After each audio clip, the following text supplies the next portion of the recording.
Más hechos, más información. RCN Radio. 7:49 a.m. Profesor Restrepo, hablemos de economía. Inicialmente lo invito a que escuche a Marta Olaya, que nos recuerda que el gobierno nacional va a radicar hoy el presupuesto general de la nación para el 2022. Marta. Sí, Juan Manuel, pues precisamente el ministro de Hacienda, José Manuel Restrepo, anunció que hoy hacia las 4 de la tarde radicará ante el Congreso de la República el proyecto de presupuesto general de la Nación para el próximo año. Recordemos que este presupuesto sería cercano a los 350 billones de pesos, es decir, tendría un incremento de 11,4%, eso en comparación con la cifra original del presupuesto vigente para este año, que es de 314 billones de pesos. Educación, salud y trabajo serían los sectores con mayores recursos para el próximo año, y otros sectores que también tendrían más recursos en el 2022 serían transporte y hacienda. Juan Manuel, las comisiones económicas del Congreso tendrán plazo para hacer ajustes a este proyecto de ley antes del próximo 15 de agosto. El primer debate en las comisiones económicas sobre este tema tendría que estar concluido antes del 25 de septiembre. Estaremos muy atentos esta tarde a la radicación de este importante proyecto de ley. Gracias, Marta. Esta tarde entonces lo hará el propio ministro de Hacienda. Profesor Restrepo, hablemos de este y también de un trino de Gustavo Petro sobre la reforma tributaria, que es clave para entender muchas cosas, ¿no? ¿Qué subiría, qué bajaría? En fin, ha generado también muchas reacciones, ¿no, profesor?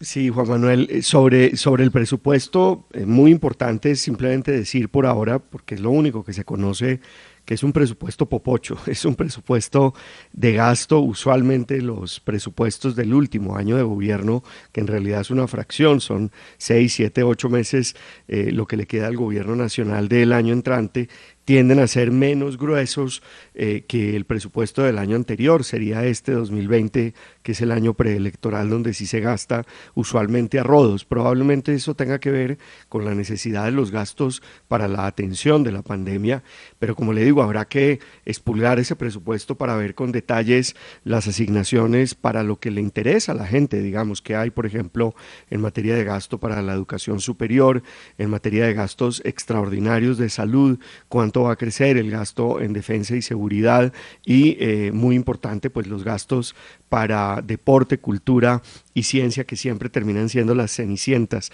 Y claro, a muchos nos interesa todavía ver cuánta plata hay para la implementación del acuerdo de paz y si va a caer también víctima de la austeridad selectiva que se aplicará muy probablemente en este presupuesto. Claro. Pero venga, ¿por qué no le parece que miremos estos trinos de Gustavo Petro? Me parece muy que son interesante, muy importantes. Sobre reforma tributaria, además. Así es, ayer en una respuesta, creo que ayer había un foro del movimiento político que ha fundado Jorge Robledo, y Gustavo Petro le contesta a este movimiento, a Dignidad Colombia, el partido político de Robledo, en 3 trinos, y da alineamientos de lo que sería su reforma tributaria, gran capacidad de síntesis, y como digo, se han vuelto virales. Estos trinos hay que guardarlos. Leo el primero: no se debe subir el impuesto de renta a las empresas no financieras y no extractivas. ¿Eso qué quiere decir? Que si se le sube el impuesto de renta, pues será a las empresas que no hacen parte del sector financiero y de la extracción. Debe aumentar el impuesto a dividendos, debe disminuir el impuesto de renta a las medianas y pequeñas empresas. El segundo trino se trata, lo explica, de una reforma tributaria que no afecte a la pequeña y mediana empresa. Critica Duque, va a aumentar el impuesto a la pequeña y mediana empresa, sigue diciendo que no debe afectar el impuesto a la capacidad productiva y de empleo, por eso no hay que aumentar el impuesto de renta a empresas productivas. Después viene un trino que es el que más comentarios críticos ha generado: hay que desestimular que se saquen recursos de las empresas para sus propietarios, hay es que aumentar la inversión. Y yo resumiría en 2 la gran cantidad de respuestas que le han dado muchos analistas, comentaristas y claro, muchos economistas y abogados dedicados a lo tributario, a estos trinos de Gustavo Petro. Los primeros le señalan que pues la propuesta que se hundió en el Congreso de Alberto Carrasquilla traía gran parte de estas reformas. Y el segundo grupo de trinos que le han respondido a Gustavo Petro tienen que ver con que ese último trino lo que muestra es que tiene un carácter marcado, digamos, en contra de las empresas, como si se pudiera, de alguna manera, evitar o desestimular, dice él, que se sacaran recursos de las empresas para sus propietarios. ¿Cómo hacerlo? Prohibir que las empresas saquen los dividendos. ¿Va a haber algún tipo de límites a la utilización de las utilidades de las empresas? Y eso es lo que ha preocupado a muchas personas en términos del carácter contrario a la naturaleza de la iniciativa privada, que es lo que está detrás del empresariado muchas veces. Profesor, a propósito, estamos en comunicación a esta hora con la representante a la Cámara, Catherine Miranda, ponente en Comisión Tercera de Cámara de la Reforma Tributaria. Representante, buenos días, gracias por atendernos. Muy buenos días, muchísimas gracias por la invitación para hablar de este tema tan importante. Bueno, arranca entonces ya esta discusión. Esta tarde decíamos en este segmento económico, el ministro de Hacienda radica el proyecto de presupuesto, pero el punto principal de esta legislatura para el gobierno tiene que ver con el trámite de la reforma. ¿Con qué expectativa arranca y con qué posibilidades de que el texto propuesto por el gobierno, radicado por el gobierno, salga adelante? Bueno, primero, este ministro es completamente diferente a lo que era Carrasquilla, un ministro que, digamos, le interesa escuchar la posición, sobre todo de nosotros los de la oposición, mucho más realista frente al documento que presentó, digamos, dada la situación que tenemos nosotros en estos momentos de la crisis. Es una reforma tributaria poco ambiciosa, digamos que no resuelve claramente los grandes problemas estructurales que tenemos, pero pues creo que para la situación que tenemos en este momento, pues está bien. Nosotros tenemos varias dudas, porque es un documento que se construyó pues sin la voz de la oposición, pese a que varias de los puntos que están allí expuestos, nosotros los hemos, digamos, propuesto en anteriores reformas tributarias. Estamos en reunión de ponentes en este momento. Hay varias dudas que tenemos frente al tema del impuesto de renta a las empresas, si va a ser igual ese 35% para las grandes empresas como para las pequeñas y las medianas. Nosotros estamos proponiendo que se mantenga en 30% el impuesto de renta para las pequeñas y medianas, y a las grandes sí que se les dé 35%. También estamos diciendo que ese capítulo de austeridad le falta algo, porque recordemos el impuesto que en su momento, a principios del año pasado, puso el gobierno nacional para los altos salarios del Estado, y digamos los altos salarios en general, tanto en el sector público como en el privado. Lo presentó también ese artículo cuando se cayó en la Corte Constitucional, presentó ese mismo artículo en la pasada reforma tributaria que tumbamos, pero esta vez brilla por su ausencia ese impuesto a los altos salarios. No sabemos si es porque, digamos, es parte de la negociación con los congresistas para que la reforma tributaria pase, pero nosotros consideramos que es absolutamente necesario que parte del capítulo de austeridad de esta reforma tributaria toque los salarios altos, no solamente del Estado, sino también del sector privado.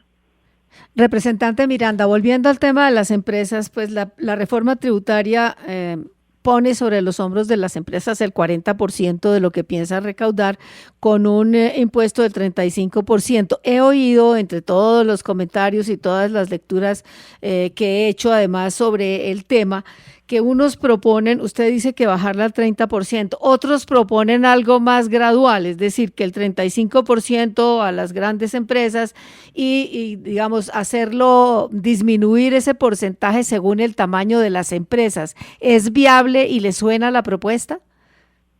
No, yo creo que sí. 35% para los que generan miles de millones de pesos a una que genera 100, digamos, 100 millones. Digamos, como está ahorita la propuesta, yo siento que es absolutamente regresiva para las micro y las pequeñas empresas.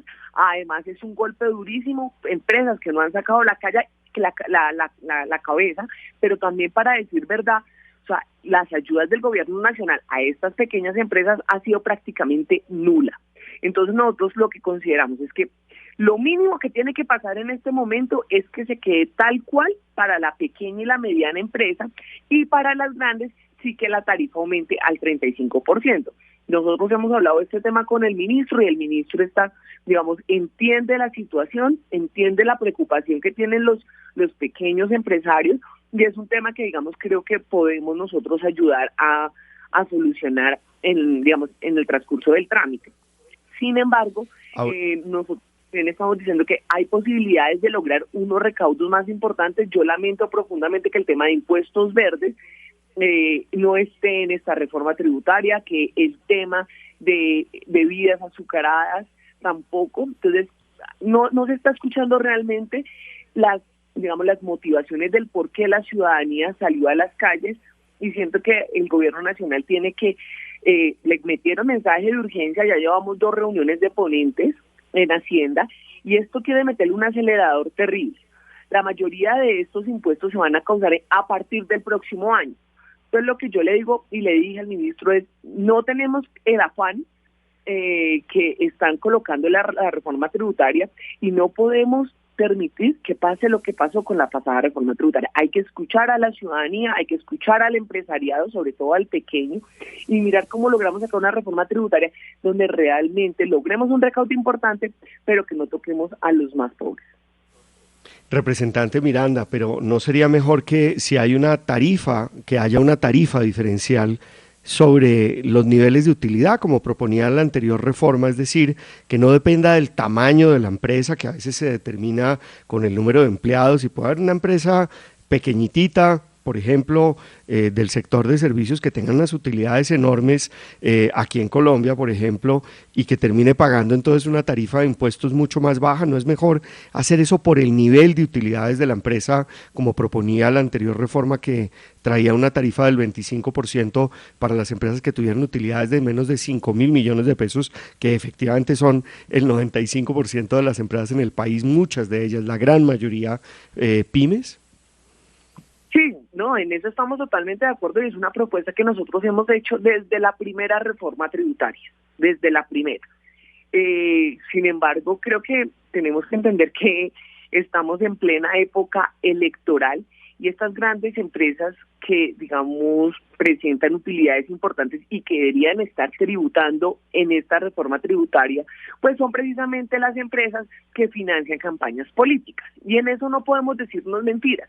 Entonces, es una reforma tributaria pasada en año electoral, es muy difícil que toque a los financiadores y que también toque el bolsillo de los congresistas.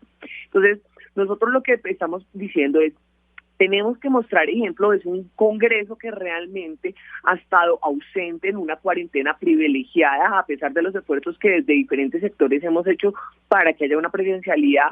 Es un Congreso que tiene una desfavorabilidad terrible, pero como estamos en año electoral, pues no se está tocando el bolsillo de los congresistas ni tampoco de los financiadores, algo que a mí me parece absolutamente desastroso porque estamos desconociendo y mirando para otro lado frente a la responsabilidad que tenemos ante la crisis que tiene el país.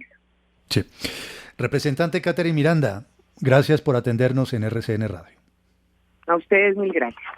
A propósito de la reforma tributaria, dice que es una reforma tributaria poco ambiciosa, pero para la situación que tenemos en este momento está bien, que hay una reunión de ponentes en marcha porque hay varias dudas sobre distintos puntos. Vamos de una vez con una nueva actualización de noticias de Colombia y el mundo aquí en RCN Radio.